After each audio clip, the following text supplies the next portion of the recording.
Chicago, Illinois, 1911. The winter air was thick with fog, the streets buried beneath snow, and every corner seemed to hold a secret waiting to be uncovered. Far from the laughter of the city's theaters and taverns, a lonely building stood, an orphanage, cloaked in shadow, forgotten by most. Its halls echoed not with joy, but with the restless cries of children who had no one left to call their own. 17 children slept within, their small frames wrapped in thin blankets, their breaths visible in the bitter air.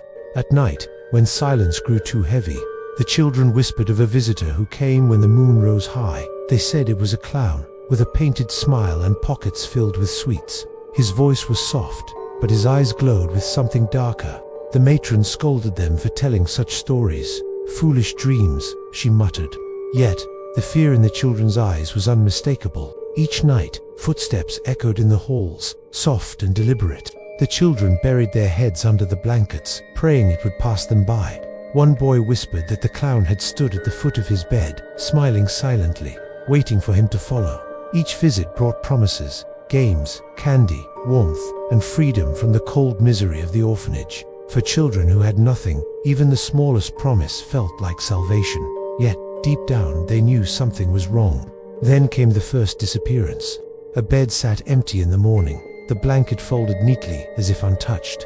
The matron believed he had run away, but the other children knew the truth: the clown had taken him. One by one, the children vanished. No screams were heard, no doors were broken, only silence remained. Outside, no footprints marked the snow. The ground lay untouched, as though the missing had simply dissolved into the night. The matron lit a candle and searched the dark halls, her heart pounding with each creak of the old wooden floors. Her breath formed clouds in the frigid air as she moved through the empty rooms, calling names that no one answered. Then, faintly, she heard Ita laugh, high-pitched, childlike, echoing faintly through the halls.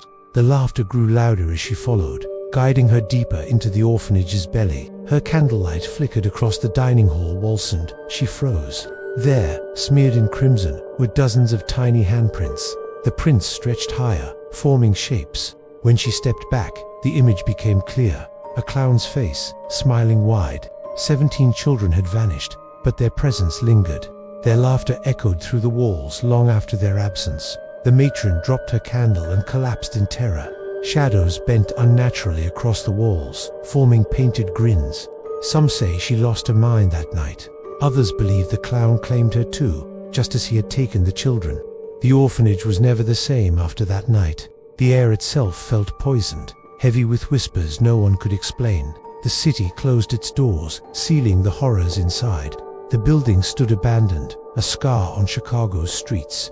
Neighbors swore they heard children laughing within, even though no living soul dared to step inside. The laughter would rise with the wind, playful at first, then shrill and mocking, fading only when dawn broke. Some nights, faint music drifted through the halls, the sound of a circus organ, out of tune and broken.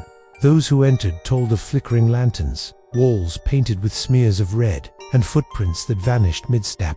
One boy, now grown, swore he had escaped the clown's grasp that winter night, but his dreams never let him forget. He remembered the painted grin, the jingle of bells, and the icy hand that nearly pulled him away. The clown whispered promises of candy, of games, of freedom, but the boy saw hunger in his painted eyes. He tore himself free, running barefoot into the snow, never daring to look back. But the sound of laughter followed him all his life, echoing in every darkened room. The abandoned orphanage became a legend. Teenagers dared each other to enter, but few stayed long. They claimed that the walls still bled when touched, and the floors echoed with invisible footsteps. And in the moonlight, the painted clown's face appeared across the peeling plaster, grinning eternally. Those who entered too deep reported hearing children calling for help, but their voices twisted midway into laughter. One dared to follow the sound into the cellar. He never returned. Only his hat was found. Chicago police eventually forbade entry. They called it a public danger. But the truth was, even they feared what lurked inside. The legend spread. 17 children taken by the clown, their souls trapped in the halls forever. Some said the clown was no man at all, but a demon that fed on innocence, luring children with false joy.